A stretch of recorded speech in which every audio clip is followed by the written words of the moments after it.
coisa que eu gosto muito das histórias de Conan, o Bárbaro, mais do que as grandes batalhas que tem lá dentro, é a sensação de mundo hostil que ainda está criando uma civilização, criando tanto as bases do conhecimento quanto as bases éticas que permitem o nosso convívio em sociedade, e o protagonista tentando sobreviver e arranjar coisas que estimulem a ele continuar existindo e persistindo naquele mundo.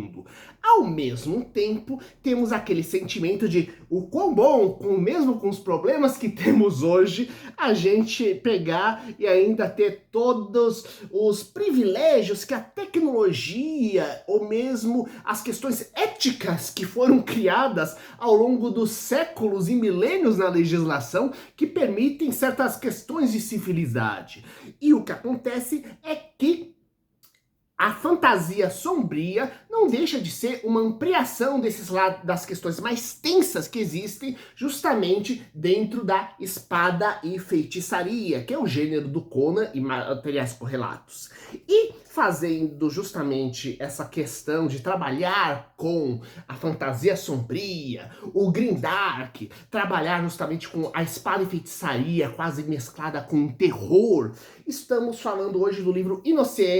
Onisciente Sombras do Norte, que é da nossa parceria com a editora Avec. Lembrando que não é uma coisa que é enviado para mim e obrigatoriamente eu tenho que falar bom. Não, eu tenho todo o catálogo à minha disposição, eu escolho aquilo que eu acho legal e se eu acho legal eu pego e faço um vídeo bacana com vocês aqui no canal. Então venham comigo por essa jornada que já começa pela própria capa, onde temos 2 braceletes com esses tigrinhos aqui.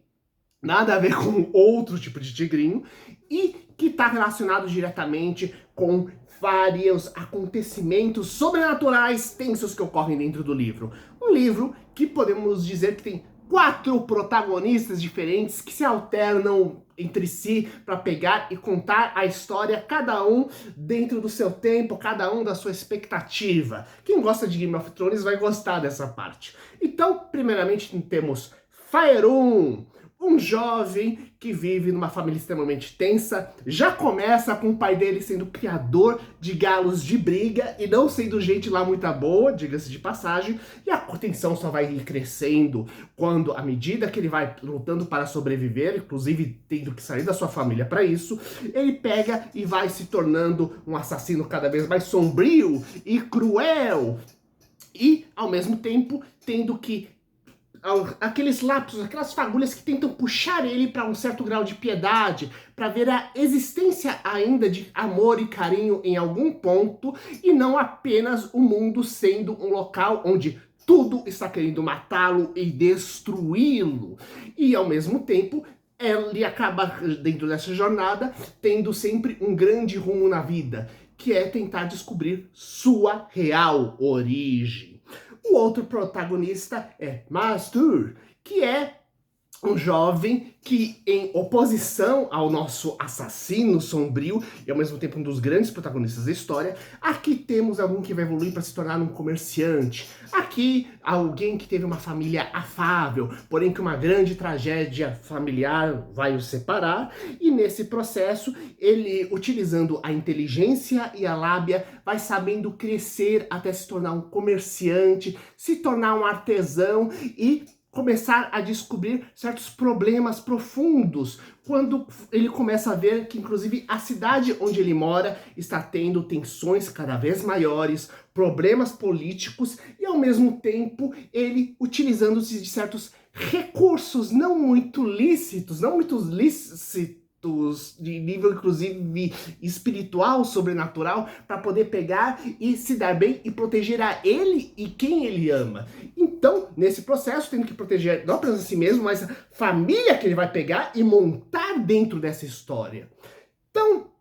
temos então esse binômio de o comerciante astuto e o guerreiro assassino sombrio, justamente lados bem distintos de como você lida com as coisas em diferentes aspectos, em diferentes ambientes. E estamos falando de uma sociedade, inclusive, como eu disse, como várias questões éticas não foram criadas, várias questões básicas ainda estão sendo estruturadas. O conceito de mercado, por exemplo, que para nós é tão óbvio, basicamente não existe para várias cidades, por exemplo. Temos que lembrar que várias coisas que para nós parecem simples,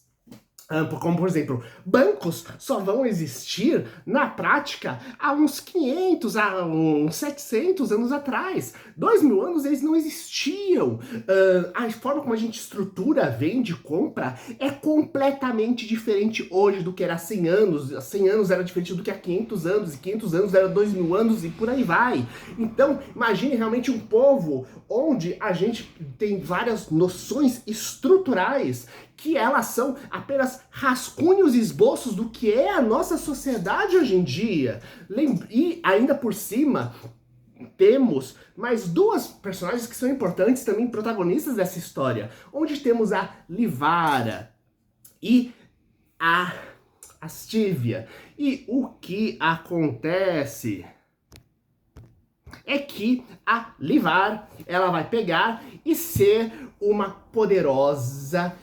e grande, nobre e ao mesmo tempo assassina. Ela vai pegar e vai ter que lidar justamente com os trâmites da nobreza, uma espécie de guarda-costas secretas para os serviços sujos de um nobre, a fim de poder pegar e não apenas manter ela e sua família, mas manter a própria cidade em ordem, longe do caos. E temos a Altize, a sua irmã, que parece mais delicadinha, a mais amarrada com romance, aquela que realmente tem uma visão um pouco mais ingênua e ao mesmo tempo impulsiva da vida em certas questões e que vai lidar justamente com outra questão, ela pegando, longe da família, lidando com uma área muito mais pobre, tendo que realmente ralar todos os dias para sobreviver, com um marido complicado, até que ocorre uma outra tragédia. Vocês viram, cada um tem uma tragédia familiar diferente, cada um tem uma forma diferente de lidar com essa tragédia, e a Altize não é nenhuma assassina, ela é, na verdade, uma comerciante, cuidadora de casa e vai ter que lutar de forma mental, física e da astúcia para poder pegar e conseguir se manter viva à medida que as coisas acontecem. E não pense que existe, meu Deus, tem um grande demônio, um dragão por trás de tudo. Não, estamos falando de um local que é um caos. Então, tudo desorganizado, brigas o tempo todo, uma guerra civil prestes a eclodir e cada um, na verdade, está tentando apenas sobreviver, ir para frente e arranjar forças para ir para frente e desejar sobreviver dentro desse mundo caótico. E talvez exista uma palavra que resuma tudo, a palavra arrebol. Como assim, Luiz? Então, eu também não conhecia muito bem essa palavra, ela é repetida muitas vezes no livro, por quê? Porque é o nome que se dá ao fenômeno das nuvens, tanto aquele tom amarelo, alaranjado, quando você tem o pôr do sol, então com o mundo cheio de nuvens, o céu cheio de nuvens e tendo esse tom. E por que essa palavra é usada tantas vezes? Porque temos mundo cheio de nuvens sombrias, cobrindo tudo, tanto que uma das cidades, que é uma das grandes capitais, é conhecida justamente por ter um céu que é fino o suficiente para enxergar as estrelas. Então, eles não falam inclusive do sol, da lua, eles falam dos halos, né? Isto é, justamente do efeito de luminosidade circular que você vê através das nuvens, porque realmente em nenhum momento você consegue ver o sol. É um mundo tão opressor que o próprio céu é fechado em cima das pessoas, sem poder pegar e poder contemplar as estrelas. Pense numa coisa básica, que você poder olhar para a lua, ver a beleza de um céu azul, ou mesmo contemplar as estrelas, que mesmo sendo complicado agora nas grandes cidades, o minha aqui, por exemplo, às vezes tem um pouco do sol verde por causa da poluição, mas mesmo assim, quando você consegue ver o céu, olha só o quanto tem essas pequenas belezas, essas pequenas minúcias que a gente não dá, olha para as coisas pro dia a dia e como as coisas podem ficar se você pegar e, por exemplo, isso aqui e aumentar ainda mais a poluição que existe nessa cidade, como tivemos o caos das grandes queimadas há 2 anos atrás, por exemplo. Então, esse livro acaba assim pegando essas questões de sobrevivência, trabalhando esses 4 personagens e cujas tramas elas colidem, se separam novamente e se reúnem, formando novas alianças e novas camadas de personalidade sendo surgidas e trabalhadas dentro de cada um deles, ao mesmo tempo que vemos um mundo que avança, uma sociedade que vai estabelecendo novas estruturas. Isso fica bem colocado, inclusive, na própria estrutura do livro, onde a primeira parte eles criança, a segunda eles adultos se desenvolvendo, sobrevivendo, e o terceiro é toda uma mudança social brutal, econômica, se estabelecendo, se reestruturando toda a sociedade a partir do meio desse caos, não deixando de ter, é claro, mais do que um mundo cheio de espadas, um mundo proto-medieval, melhor, um mundo proto-antiguidade, a gente tem justamente a magia e certas criaturas sombrias que aparecem em certos eventos da pior forma possível, com o último capítulo que faz você realmente explodir a cabeça sobre a visão, sobre o funcionamento real dessas pitadas de sobrenatural que ocorrem ao longo de todo o livro. Então, fica a dica, lembrando que, como eu falei, como é um Dark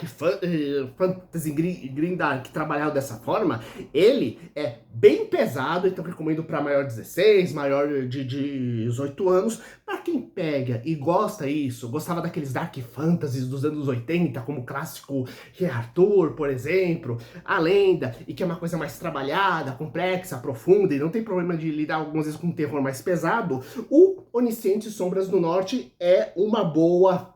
forma de você pegar e trabalhar essas questões, uma boa leitura para vocês. E novamente, obrigado pela editora VEC. Lembrando que se você pegar e usar o cupom MATILHA 2026, você pega e tem desconto no site para você comprar os materiais da VEC, tá bom, galera? Abraços e até o próximo vídeo.